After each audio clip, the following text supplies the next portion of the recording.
Operation सिंदूर की कामयाबी भारत को मिली तो भारत के दुश्मनों को बर्दाश्त नहीं हुआ। वो और ताकत के साथ इकट्ठा होकर भारत के खिलाफ साजिशें रचने लगे। लेकिन भारत तैयार है, भारत सतर्क है, भारत सक्षम है।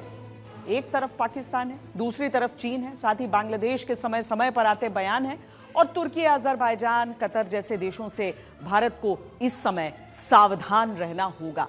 ऐसा कोई चक्रव्यूह नहीं जिसको भारत तोड़ नहीं सकता अगर हम साजिशों से बाखबर रहें। घर में घुसकर किया था वार, अब सीधा सीने पर किया प्रहार है, प्रहार है।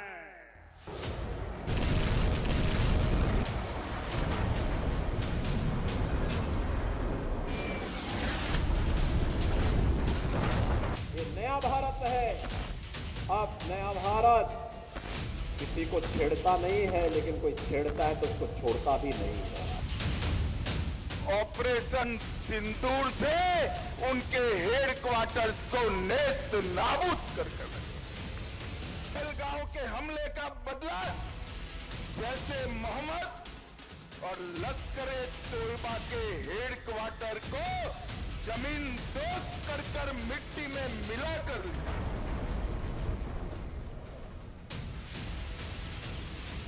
आपकी वायुसेना के 23 मिनट यह काफी थे पाकिस्तान की सरजमी पर पल रहे आतंक के अजगर को कुचलने के। ऑपरेशन सिंदूर के जरिए पाकिस्तान को भारत ने दंड दिया तो आज की महाभारत छिड़ गई। फिर से सत्य और असत्य के बीच एक लड़ाई चल रही है। भारत से शत्रुभाव रखने वालों ने फिर से चक्रव्यूह रचा है, लेकिन भारत ने तय कर लिया है कि इसे तोड़ने के लिए इस बार अभिमन्यु की वीरता से काम नहीं चलेगा। अर्जुन की तरह लक्ष्य साधना होगा और अंतिम लक्ष्य को भेदने तक दुश्मन की हर चाल को नाकाम करना होगा। आतंकवाद के आका के रूप में यदि पाकिस्तान ने कहीं से भी भारत को नुकसान पहुंचाने की कोशिश की या किसी और बहन के सिंदूर पे आंच डालने की कोशिश की तो एक और करारा जवाब भारत की ओर से, देश की सेनाओं की ओर से वो मिल जाएगा।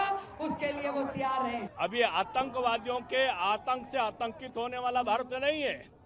अभी आतंकवादियों को मुंह तोड़ और उनके घर में घुसकर मारने वाला ये भारत है। भारत अब किसी भी पवित्र स्थल, विशेष रूप से स्वर्ण मंदिर पर हमला करने वालों को सहन नहीं करेगा, सहन नहीं करेगा। ये पाकिस्तान की घटना घोर निंदनीय है। पाकिस्तान की हर साजिश को मिट्टी में मिलाने का प्लान तैयार है। जो सिंदूर मिटाने निकले थे उन्हें मिट्टी में मिलाया है। चीन की चालाकियों की काट भी तैयार है।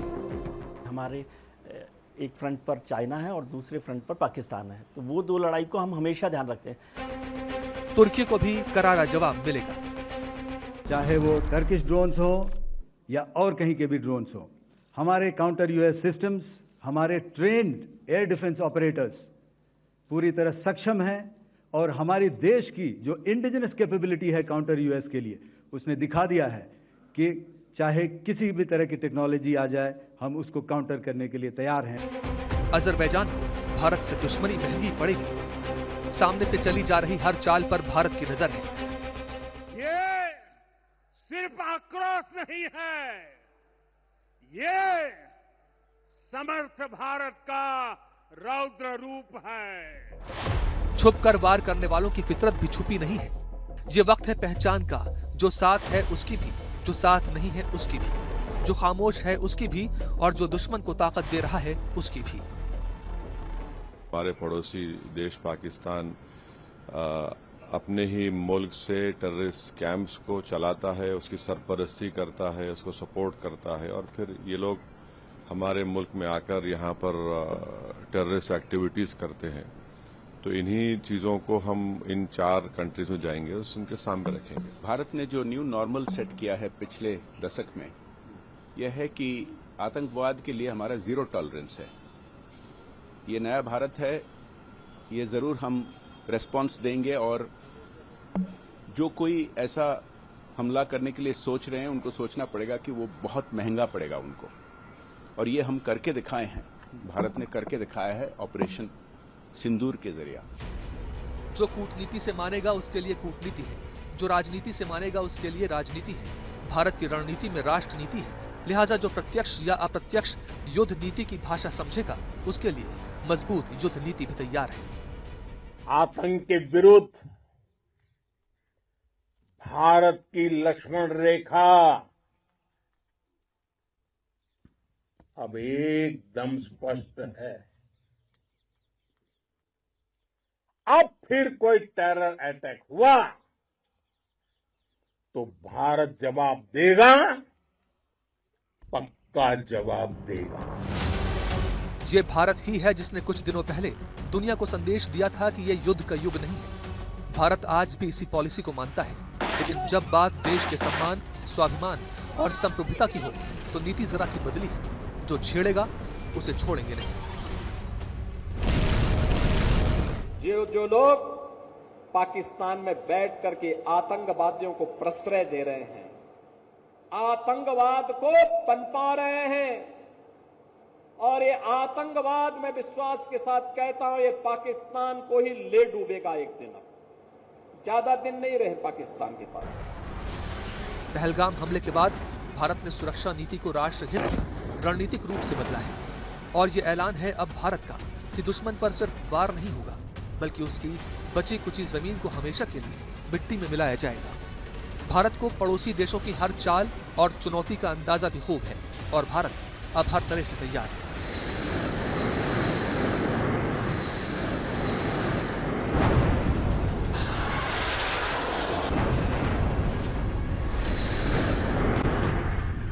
ऑपरेशन सिंदूर में बुरी तरह पिटने के बाद भी पाकिस्तान के खोखले हौसले आसमान छू रहे हैं। ऑपरेशन सिंदूर के साथ ही उसने भारत के खिलाफ प्रोपेगेंडा वॉर छेड़ दी थी। भारत ने दुनिया में पाकिस्तान का चेहरा बेनकाब करने के लिए प्रतिनिधिमंडल भेजे तो पाकिस्तान ने भी यही किया। पाकिस्तान में बच्चों की स्कूल बस पर आतंकी हमला हुआ तो इल्जाम भारत पर मढ़ दिया, यानी साजिशों के जाल में वो भारत को घेरने की कोशिश कर रहा है, लेकिन वो भूल जाता है कि उसका मुकाबला हिंदुस्तान से है।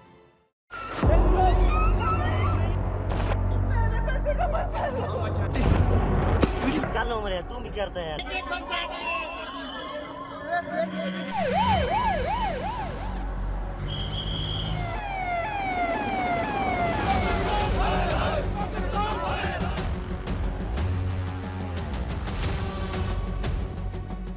भारत पाकिस्तान के बीच तनाव बढ़ा तो नौबत युद्ध जैसी स्थिति की आ गई। 4 दिन की लड़ाई में भारत ने पाकिस्तान को ऐसा सबक सिखाया कि वो ताउम्र याद रखे। पाकिस्तान हार और जीत के नैरेटिव में दुनिया को उलझाने की कोशिश करने लगा तो भारत ने एक एक करके सबूत दिखाने शुरू किए तो पूरी दुनिया ने भारत की सच्चाई पर मोहर लगा दी। लेकिन पाकिस्तान के चेहरे पर साजिशों का जो नकाब चढ़ा हुआ है वो इतनी आसानी से कैसे उतर सकता है? जब कभी पाकिस्तान का एक षड्यंत्र नाकाम होता है वो दूसरा लेकर आ जाता है, लेकिन भारत उसको उसकी ही जुबान में जवाब भी दे रहा है। पाकिस्तान की साजिश नंबर 1।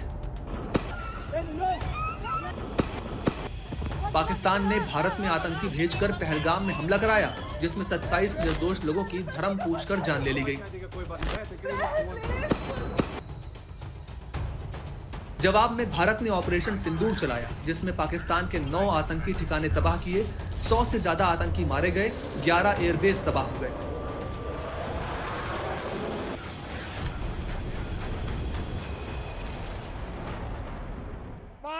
तारीख के हमले के जवाब में हमने 22 मिनट में आतंकियों के 9 सबसे बड़े ठिकाने तबाह कर दिए। पाकिस्तान की साजिश नंबर 2। धर्म पूछकर हत्याएं कराकर भारत के सामाजिक ताने बाने को चोट पहुंचाने की कोशिश की। जवाब में देश एकजुट हो गया, विपक्ष सरकार के साथ आ खड़ा हुआ। भारत सरकार ने कर्नल सोफिया कुरैशी और विंग कमांडर व्योमिका सिंह से पीसी कराकर यह संदेश दिया कि भारत एक है। दुनिया ने और देश के दुश्मनों ने भी देख लिया कि जब सिंदूर जब सिंदूर बारूद बन जाता है तो नतीजा क्या होता है। पाकिस्तान की साजिश नंबर 3। पाकिस्तान ने भारत के खिलाफ दुष्प्रचार करना शुरू किया। अपनी हार को पाकिस्तान की आवाम के सामने और दुनिया के सामने जीत के तौर पर दिखाना शुरू किया। जवाब में भारत की तीनों सेनाओं के डीजीएमओ, डीजीएओ और डीजीएनओ ने साझा प्रेस कॉन्फ्रेंस कर हमले से पहले और हमले के बाद की तस्वीरें दिखाकर दुनिया को बताया कि सच्चाई क्या है। तीनों सेनाओं ने मिलकर ऐसा चक्रव्यूह रचा कि पाकिस्तान को घुटने टेकने के लिए मजबूर कर दिया। पाकिस्तान की साजिश नंबर 4। पाकिस्तान ने मंदिरों, गिरजाघरों और स्वर्ण मंदिर जैसे महत्वपूर्ण स्थानों को निशाना बनाने की कोशिश की, जो भारत की संप्रभुता और धार्मिक भावनाओं पर हमला करने की साजिश का हिस्सा था। जवाब में भारत ने पाकिस्तान में सिर्फ सैन्य और आतंकी ठिकानों को निशाना बनाते हुए युद्ध के नियमों का पालन किया। ये 100% का खेल नहीं, ये 100% का खेल नहीं, ये न्याय का नया स्वरूप है। ये न्याय का नया स्वरूप है। ये ऑपरेशन सिंदूर है। पाकिस्तान की साजिश नंबर 5। पाकिस्तान के बलूचिस्तान प्रांत में एक स्कूल बस पर आत्मघाती हमलों में 3 बच्चों समेत कम से कम 6 लोगों की मौत हो गई। ऑपरेशन सिंदूर से बौखलाए पाकिस्तान ने इस आतंकी घटना का ठीकरा भारत के सिर पर फोड़ने की कोशिश की। जवाब में एक सभ्य देश होने का सबूत देते हुए भारत ने इस घटना पर दुख जताया और साफ लफ्जों में कह दिया कि पाकिस्तान अपनी कमियों को छुपाने के लिए भारत पर आरोप लगाता है। भारत ने पाकिस्तान के आतंकी चाल चरित्र और चेहरे को दुनिया के सामने लाने के लिए एक राजनीतिक प्रतिनिधिमंडल दुनिया के अलग अलग देशों में भेजा, तो पाकिस्तान ने भारत की नकल करते हुए अपने देश से भी एक उसी तरह का प्रतिनिधिमंडल तैयार कर दिया। We are a peaceful country. We have given no reason for anyone to believe that we would ever be irresponsible. Although there's a huge long saga of irresponsibility in nuclear matters as far as Pakistan is concerned. But obviously the world has an important role to play here, and we therefore wanted to speak to the world to say this is not just India's concern, this is a concern for the whole world. Both terrorism and this kind of irresponsible behavior is a concern for the whole world. हम वहाँ जा रहे हैं लोगों को समझाने के लिए कि हमारा अनुभव क्या था और हमने जो किया क्यों किया और भविष्य में हमारी एटीट्यूड क्यों ऐसे होंगे। तो ये मेरे ख्याल में अलग बात है। ये तर्क करने के लिए हम नहीं जा रहे हैं, हम समझाने के लिए जा रहे हैं, लोगों से मिलने के लिए, और हमारे जो भी हमने सह लिया कुछ सालों से इसके बारे में बोलने। भारत के साथ हालिया संघर्ष में पाकिस्तान ने कई बार भारत की नकल की है। हाल ही में पाक प्रधानमंत्री ने सियालकोट में सैन्य अड्डे का दौरा किया था। उन्होंने ये भारतीय पीएम नरेंद्र मोदी के आदमपुर एयरबेस जाने और जवानों के साथ बातचीत के बाद किया था। पीएम मोदी ने जवानों को संबोधित किया तो शहबाज शरीफ ने भी पाकिस्तानी सेना के जवानों को संबोधित किया। पाकिस्तान हमेशा से भारत के खिलाफ षड्यंत्रों का जाल रचता रहा है, लेकिन ऐसी साजिशों के चक्रव्यूह से निकलने का तरीका भारत जानता है।